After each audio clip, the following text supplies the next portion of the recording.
Hello students, in this video I will cover characteristics of management.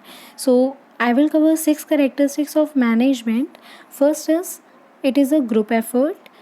Next is it is a goal oriented process. It has a distinct entity. It is an intangible force. It is universal or pervasive. It is multidisciplinary. So one by one we will cover in detail. So first is it is a group effort.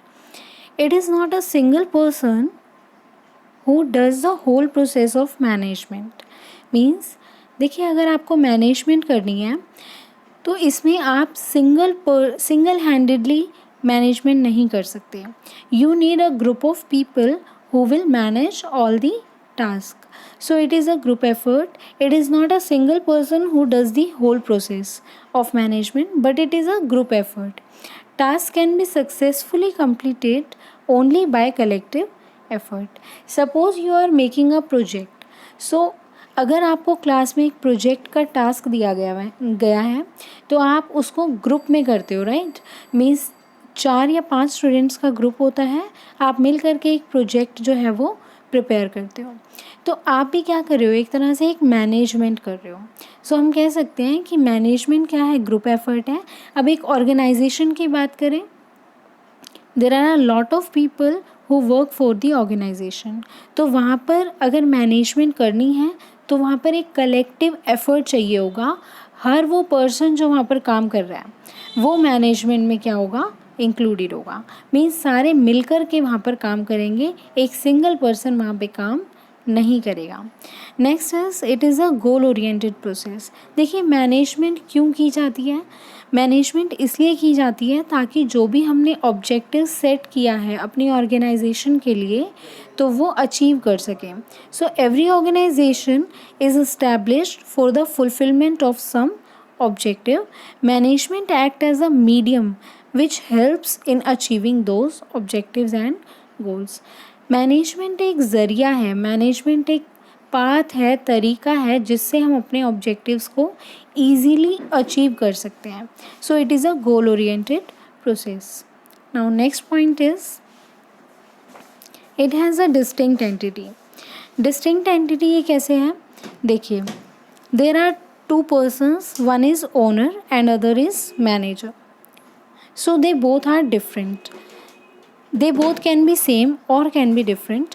Owner और manager same भी हो सकते हैं और owner और manager different भी हो सकते हैं. कैसे, देखिए, owner और manager सेम कब होगा. Owner is the one who invest money in the business. Owner कौन होता है, मालिक जो इन्वेस्टमेंट करता है बिजनेस में. और मैनेजर कौन होता है, जो सारे ऑपरेशंस या सारी एक्टिविटीज़ को मैनेज करता है, right. So owner and manager, अगर एक स्मॉल बिजनेस है या फिर सोल प्रोप्राइटरशिप की बात करें तो उसमें ऑनर और मैनेजर सेम हो सकते हैं. But if we talk about a big organisation like partnership और कंपनी तो उसके अंदर ऑनर और मैनेजर डिफरेंट होंगे. ऑनर अलग होगा जो इन्वेस्टमेंट करेगा और मैनेजर्स वहाँ पे अलग होंगे जो सारे एक्टिविटीज़ और ऑपरेशंस को मैनेज करेंगे. So it has a distinct entity. Means यहाँ पर ऑनर और मैनेजर अलग होता है. मीन्स जो इन्वेस्टमेंट करता है वो डिफरेंट है और जो मैनेजमेंट करता है वो डिफरेंट है. Next is it is an intangible force. Intangible force means क्या होता है, इनटैंजिबिलिटी का मीनिंग यही होता है the characteristic in which we cannot see something or we cannot touch something. So management is a force which is not visible.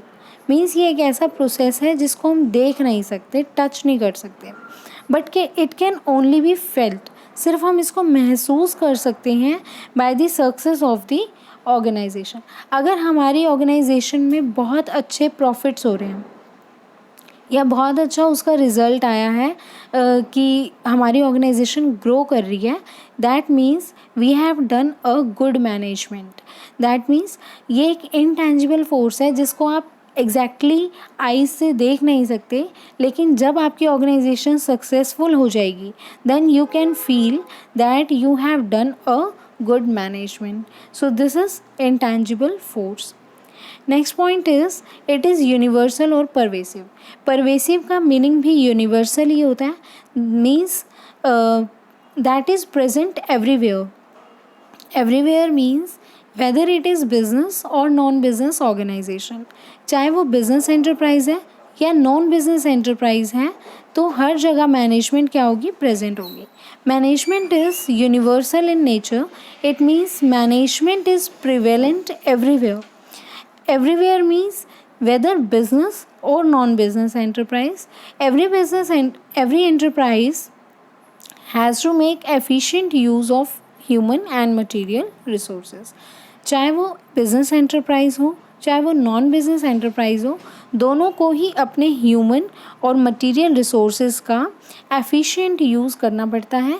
If you don't know about efficiency and effectiveness, you can refer to our first video where I have explain the efficiency and effectiveness. तो अब आपको ये समझ आया होगा कि management जो है वो हर जगह एप्लीकेबल है, चाहे वो बिजनेस ऑर्गेनाइजेशन है या नॉन बिजनेस ऑर्गेनाइजेशन है. If I talk about non business organisation, I mean here that non governmental organisation, और जिसको हम NPO भी बोलते हैं, नॉन प्रॉफिट ऑर्गेनाइजेशन. तो वहाँ पर भी आपकी बिजनेस जो है वहाँ पर भी जो है वो आपकी मैनेजमेंट काम आती है. So this is universal or pervasive. Last point is it is multidisciplinary. Management is multidisciplinary. It means it includes the thoughts of various disciplines like psychology, sociology, economics, etc. For example, principles of motivation and leadership are adopted from sociology and anthropology. तो आप ये देख सकते हो कि management जो है वो मल्टी डिसिप्लिनरी है. How is it multi disciplinary? Multi disciplinary का मीनिंग क्या होता है कि इसके कॉन्सेप्ट्स जो हैं वो अलग अलग जगह से लिए गए हैं. ऐसा नहीं है कि मैनेजमेंट को एक ही जगह से कॉपी पेस्ट किया गया है, ऐसा नहीं है. मैनेजमेंट में जो कॉन्सेप्ट्स हैं वो अलग अलग सब्जेक्ट से लिए गए हैं, अलग अलग डिसिप्लिन्स से लिए गए हैं. So it means it includes the thoughts of various disciplines like psychology, sociology, economics etcetera. अगर हम बात करें principles of motivation and leadership की, ये हमारा अलग से चैप्टर है पूरा. तो इसमें हमारा जो कॉन्सेप्ट लिया गया है वो सोशियोलॉजी से लिया गया है और एंथ्रोपोलॉजी से लिया गया है.